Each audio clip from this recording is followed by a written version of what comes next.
BB ન્યૂઝમાં આપનું સ્વાગત છે। હું છું અઝીઝ ઝુબેલવાલા। સમાચારમાં વાત કરીએ તો વડોદરા શહેરના યાકુતપુરાના ગુલશન એપાર્ટમેન્ટ ખાતે મીરા ક્લિનિક દ્વારા આયોજિત પારુલ હોસ્પિટલ રાવપુરા દ્વારા સર્વરોગ નિદાન કેમ્પનું નિઃશુલ્ક આયોજન કરવામાં આવ્યું હતું, જેમાં માસિકની અનિયમિતતા, ચાંદા તથા ગાંઠ, ગર્ભાશયના તાકા વગરના દૂરબીનથી ઓપરેશન, કમર દર્દ, ઘૂંટણ દર્દ, બાળકોની તપાસ, શરદી, ખાંસી, તાવ, ઝાડા, ઉલટી જેવા અનેક દર્દીઓની તપાસ અને સારવાર માટે નિઃશુલ્ક કન્સલ્ટેશન કેમ્પ ડોક્ટરોની તપાસ મુજબ ડોક્ટરોની ટીમ દ્વારા કેમ્પનું આયોજન કરવામાં આવ્યું હતું। મીરા ક્લિનિકના ડોક્ટર શબનમ કાદરીના સખત પ્રયાસો બાદ કેમ્પનું સુંદર આયોજન કરવામાં આવ્યું હતું, જેના જૂની ગઢી યામસ્તાન બાબા દરગાહ શરીફના ગાદી નસીન હાજી દસ્તગીર ઉર્ફે ભોલુ બાપુ અને ગોપાલભાઈ શાહ, પૂનમબેન સોની, ગિરીશભાઈ ખત્રી સહિત અનેક મહાનુભાવોએ હાજર રહી કેમ્પને સફળ બનાવ્યો હતો। ડોક્ટર શબનમ કાદરી અને ડોક્ટર સંદીપ પરમાર સાહેબ દર્દીઓની સારવાર અને કાળજીને લઈ શું સલાહ સૂચન આપી રહ્યા છે તે સાંભળો। રિવોત અઝીઝ ઝુબેલવાલા।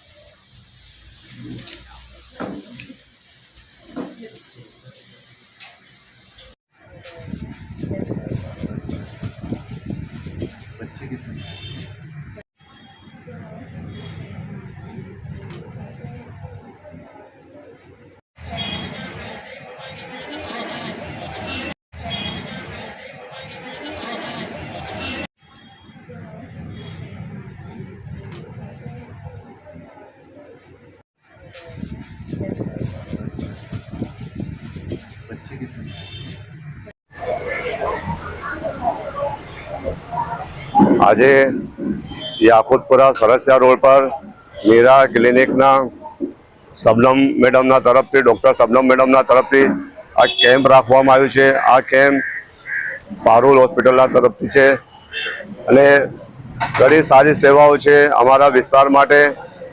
અને આ ઘણા લોકો સવારથી ચાલુ છે અને ઘણા લોકો આ મેડિકલનો લાભ લે છે અને જેટલી પણ આ પબ્લિક આવે છે આ અમારા યાકુતપુરા અને આજુબાજુના હિન્દુ મુસ્લિમ તમામ વિસ્તારના લોકો આવે છે અને આવી સેવાઓ અમારા વિસ્તારમાં અમારા જે ડૉક્ટર છે મેડમ શબનમ એમના તરફથી છે અને અમારી મસ્તાન બાવ દરગાહ કમિટીના લોકો પણ અહીંયા ઉપસ્થિત છે।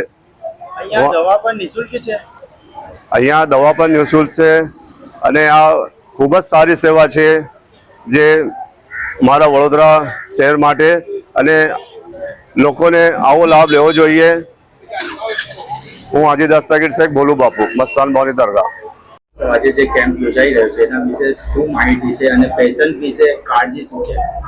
હા, હું ડૉક્ટર સંદીપ પરમાર, હું ગાયનેકોલોજીસ્ટ છું। હું ફૂલ ટાઈમ ગાયનેક તરીકે પારુલ હોસ્પિટલ રાવપુરામાં સેવારત છું। આજે અમે મીરા ક્લિનિક દ્વારા આયોજિત કેમ્પની અંદર ભાગ લેવા માટે આવ્યા છીએ, જેમાં મારી ટીમ, હું ગાયનેકોલોજીસ્ટ, મારો નર્સિંગ સ્ટાફ, મારા આયુર્વેદિક ડૉક્ટર અને સાથે બાળકોના ડૉક્ટર અહીંયા સેવા માટે આવ્યા છીએ।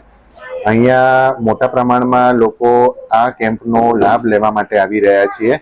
અમારું ટાર્ગેટ એ રહેશે કે છેવાડાના માણસને પણ ફ્રી ઓફ કોસ્ટ એક નિષ્ણાતની સેવા મળી રહે।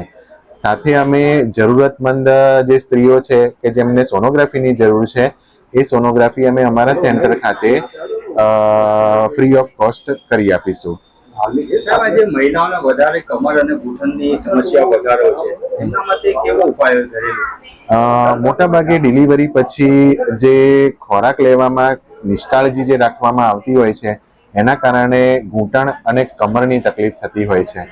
આજના જમાનાની અંદર જે ખોરાકમાં ભેળસેળવાળો ખોરાક અને આ બધું બહારનો ખોરાક, જે બહારનું ખાવાનું પ્રમાણ અને પ્રચલન વધેલું છે, જેના કારણે આ બધી તકલીફો થાય છે। સ્ત્રીઓએ એ કાળજી રાખવી જોઈએ કે ડિલિવરી પછી પણ એટલીસ્ટ કેલ્શિયમની ગોળી એમણે ખાવી જોઈએ। સાથે સાથે દૂધ અને કેળા, જેમાંથી કેલ્શિયમ વધારે મળે છે, એ વસ્તુ ખાવી જોઈએ। અને જરૂર પડે તો ફિઝિયોથેરાપીની કસરતનો પણ તમારે લાભ લેવો જોઈએ, જેના કારણે આ ગોઠણના અને સાથે સાથે કમરના જે રોગ થાય છે એના ઉપર कंट्रोल लावी सकाय। आज यहाँ पे जो कैंप है उसमें ज्यादा पेशेंट किस चीज का आ रहा है? गायनेकोलॉजी गायनेस के ज्यादा पेशेंट आ रहे हैं, स्त्री रोग के ज्यादा पेशेंट आ रहे हैं और पीडियाट्रिशियन बच्चों के डॉक्टर आए हुए हैं तो उसके भी पेशेंट ज्यादा है। आज ये जो कैंप रखा हुआ है उसके बारे में क्या कहोगे? मैं डॉक्टर शबनम कादरी, याकुतपुरा सरसिया तालाब के सामने मीरा क्लिनिक द्वारा और पारुल हॉस्पिटल के डॉक्टर सेवाभावी डॉक्टर्स द्वारा एक कैंप का आयोजन किया गया है। वो कैंप में स्त्री रोग के निष्णात डॉक्टर संदीप सर और बालकों के निष्णात डॉक्टर और आयुर्वेदिक पद्धति से निदान करने वाले डॉक्टर ये कैंप में सेवा देने आए हैं और ये कैंप द्वारा बहुत लोगों को फायदा हो रहा है और हम प्रयत्न करेंगे कि इससे बहुत ज्यादा आने वाले फ्यूचर में भी सबको फायदा हो। क्या समय क्या है कैंप का? सुबह 10 से 1 बजे तक। कितना टारगेट है आज? 150-200 तक टारगेट है। ઘંટી છે તેમને ક્લિક કરો જેથી અપડેટ ન્યૂઝ તમારા સુધી પહોંચી શકે।